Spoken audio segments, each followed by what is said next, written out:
Bismillahirrahmanirrahim. Assalamualaikum warahmatullahi wabarakatuh dan salam sejahtera.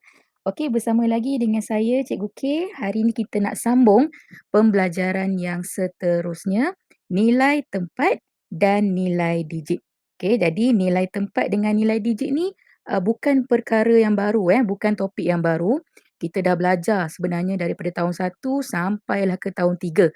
Cumanya bila tahun 4 ni ada pertambahan sikit dari segi nilai tempat dan nilai digitnya. Okey, jadi kita nak tengok dulu. Okey, jadi hari ni nilai tempat dan nilai digit Okey, kita nak ulang kaji balik. Apa itu nilai tempat? Okey, jadi paling mudah untuk kita ingat dan kita faham, nilai tempat ni adalah rumah kepada nombor. Okey, jadi setiap rumah tu boleh ada satu nombor sahaja, satu angka sahaja. Dan nilai tempat ini akan ditulis dalam perkataan sahaja. Dia tak boleh ada angka. Okey, kita tulis nilai tempat dalam perkataan sahaja. Yang kita tulis dalam angka adalah nilai digit sebab dia adalah nilai kepada nombor. Maksudnya kalau satu angka itu berapa banyak nombor tu sebenarnya. Okey, jadi kita akan tengok beberapa contoh untuk memahami lagi tentang tajuk nilai tempat dan nilai digit. Okey. Katalah kita ada satu nombor, okey, 38,195. Okey, sebelum-sebelum ni kita dah belajar dah macam mana nak sebut, macam mana nak tulis kan. Okey, jadi hari ni kita baca terus. Okey, 38,195. Jadi, bila kita katakan nilai tempat, macam tadi cikgu kata rumah kepada nombor tu. Maknanya setiap angka ini, setiap digit ini, apa nama rumahnya? Okey, jadi kita dah belajar dah daripada dulu. Okey, kita akan mula daripada belakang yang paling kecil sekali. Okey, nilai tempat yang paling kecil sekali adalah SAR. Okey, kemudian diikuti dengan puluh, ratus, ribu dan untuk tahun 4 kita tambah lagi satu iaitu puluh ribu. Okey. Jadi setiap satu angka ini ada rumah masing-masing. Ini dinamakan sebagai nilai tempat. Tapi kalau nilai digit pula macam mana? Okey, kalau nilai digit maknanya pada setiap digit ini, okey, pada setiap angka ini berapa nilai dia sebenarnya? Okey, contoh untuk 5. Nilai dia adalah 5 sahajalah. Sebab dia yang paling kecil. Belakang dia pun dah tak ada apa-apa nombor kan. Okey, tapi cuba kita tengok untuk 9. Bila kita nak cari nilai digit untuk 9, kita tak boleh tulis 9 sahaja. Kalau 9 sahaja itu dah nilai SAR. Sedangkan SAR tadi kita dah ada 5. Dia mana boleh SAR boleh ada 2 nombor. Okey, ingat balik dalam satu rumah cuma boleh ada satu angka sahaja. Jadi 9 ini sebenarnya apa? Okey, 9 ini adalah 90. Mana datang kosong belakang ni? Kosong belakang ni adalah di tempat SAR. Okey, kita tak boleh tulis 95. Kenapa? Sebab dia tanya untuk 9 sahaja. Maknanya 9 ni 9 apa? Berapa 9 dia? Okey, jadi 9 ni adalah 90. Bergantung kepada rumah dia lah.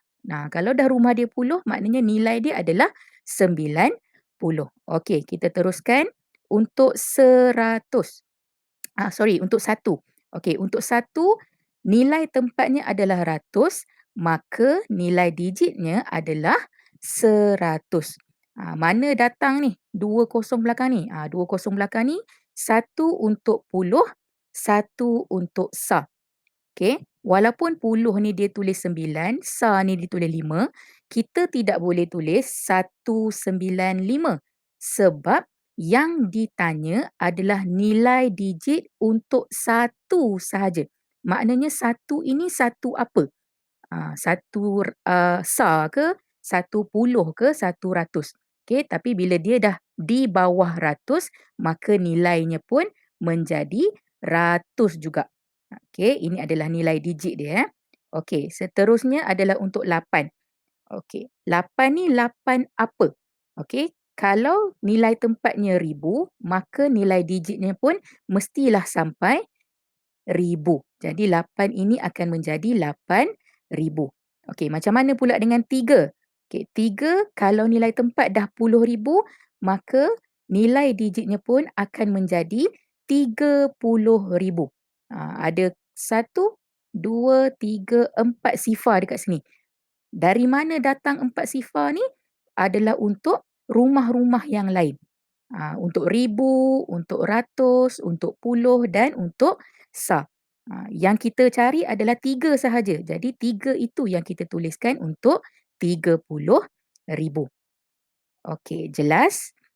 Kalau tak jelas tak apa, kita tengok lagi contoh-contoh yang lain. Okey, kali ni bila melibatkan, sifar. Okey, kita baca dulu 24,067. Okey, 24,067. Ingat sifar ini walaupun dia pada ratus, dia tidak ada nilai, jadi tidak perlu disebut. Okey, kita dah belajar sebelum ni. Kalau kurang jelas boleh, tengok balik video, sebelum-sebelum ni Okey, jadi kita nak tengok nilai tempat dulu. Maksudnya apa nama rumah dia untuk setiap angka ni. Jadi 7 ni kita mula dengan sa, kemudian puluh, ratus, ribu dan puluh ribu. Okey, jadi ingat untuk nilai tempat adalah dalam perkataan sahaja. Tidak perlu dituliskan angka. Okey, kemudian berdasarkan nilai tempat ini, kita nak tengok nilai digit untuk setiap angka. Jadi 7 ini nilai dia adalah 7 sahaja. Sebab dia adalah paling kecil. Nombor selepas 7 ni pun dah tak ada apa-apa dah. Jadi inilah yang paling kecil sekali. Okey, kemudian kita tengok 6. 6 ini nilainya adalah 60. Okey, kemudian ratus. Okey, angkanya adalah sifar. Jadi berapa nilai dia? Nilai dia tetap akan jadi sifar. Okey, dan ditulis sekali sahaja. Walaupun dia berada di tempat ratus, kamu tak payah tulis sifar, sifar, sifar ataupun kosong, kosong, kosong. Tak perlu. Sebab satu kali kosong tu dah menunjukkan dia tidak ada nilai. Walaupun dia berada di tempat ratus, belakangnya ada puluh dengan sah, ada lagi dua nombor ataupun dua angka, tapi tidak perlu ditulis sebanyak 3 kali. Okey, tulis sekali sahaja. Okey, kemudian kita sambung 4 nilainya adalah 4,000 dan 2 nilai digitnya adalah 20,000.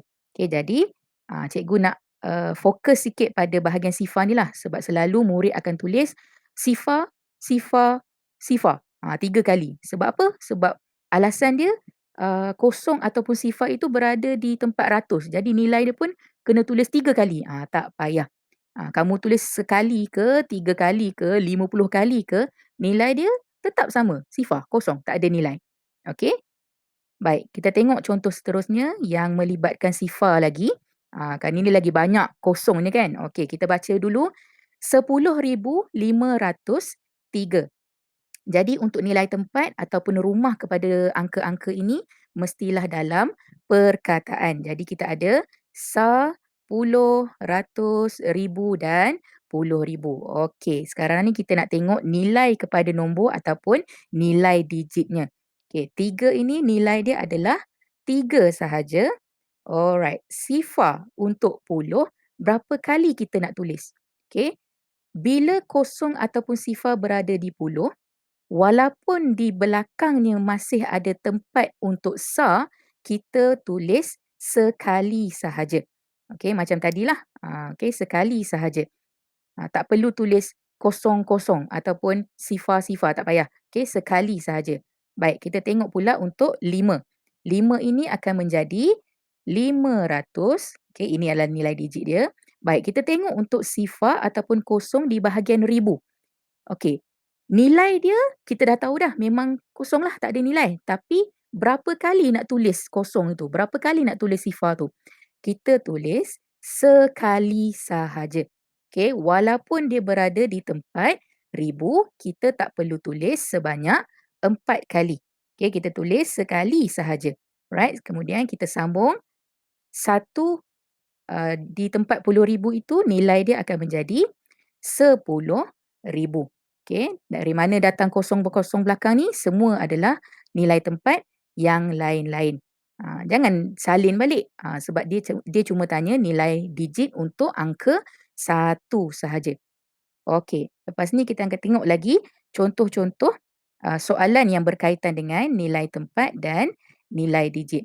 Okey, contoh yang pertama, kita ada 89,923. Okey, yang digariskan adalah angka 9. Jadi, kalau soalan tanya pada angka 9 ni apa nilai tempat dan apa nilai digitnya?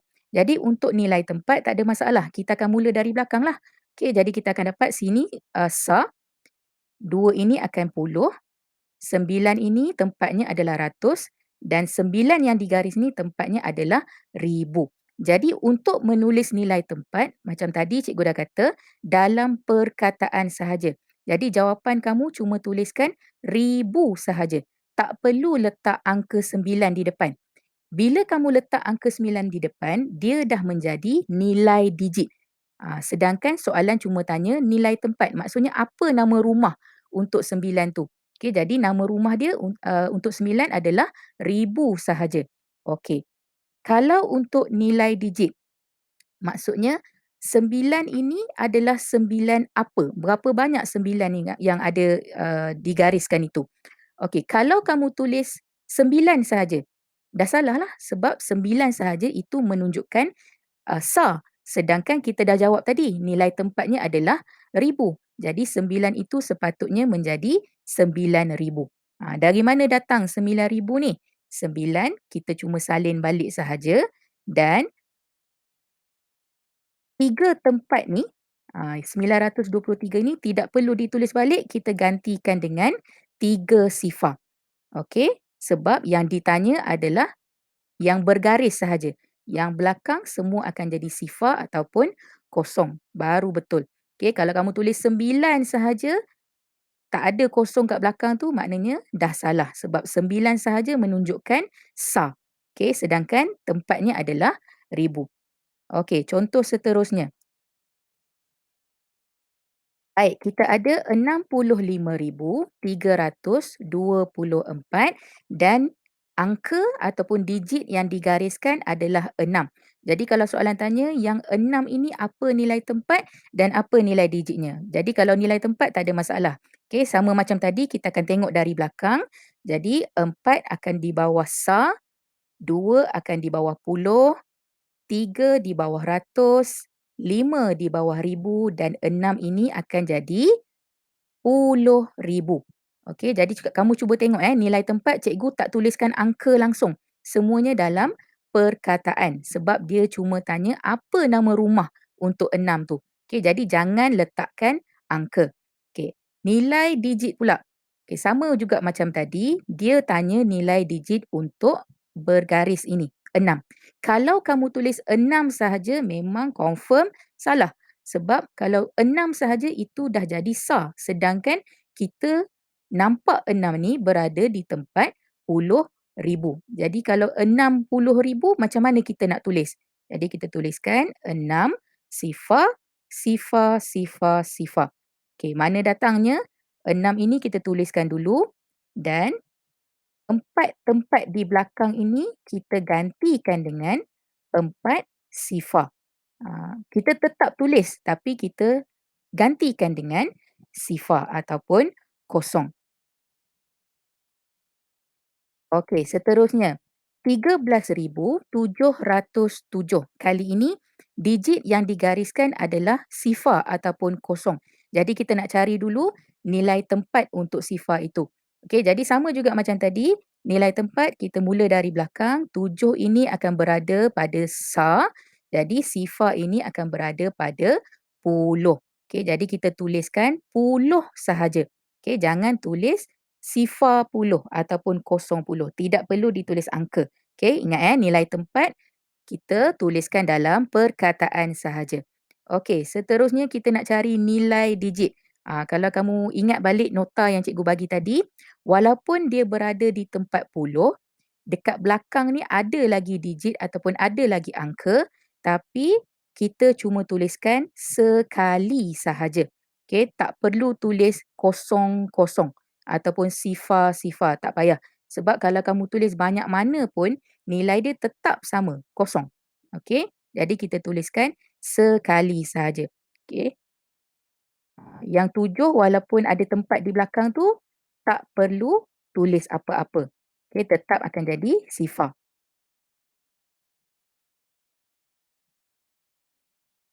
Okey, kita, tunjuk lagi contoh yang berkaitan dengan kosong ataupun sifar. Kita ada 26,011 dan kita, nak tengok angka yang bergaris adalah sifar ataupun kosong. Kita nak tengok apa nilai tempat dan apa nilai digitnya. Okey, jadi untuk nilai tempat, tak ada masalah. Kita mula dari belakang.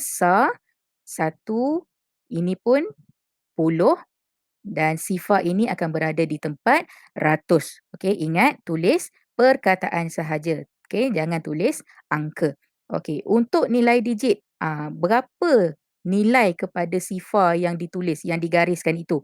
Okey, nilai digit untuk, sifar yang bergaris tetap akan jadi sifar sahaja. Okey, walaupun dia berada di tempat ratus, walaupun dekat belakang ni ada lagi 2 angka ataupun 2 tempat, tak perlu dituliskan. Okey, tak payah tulis kosong kosong kosong.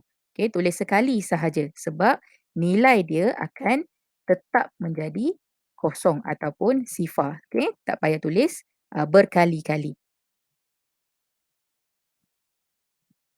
Okey, jadi cikgu harap kamu boleh faham tentang nilai tempat dan nilai digit berdasarkan contoh-contoh yang cikgu bagi tadi. Jadi, cikgu jumpa lagi kamu dalam pembelajaran seterusnya. Terima kasih. Assalamualaikum. Jumpa lagi.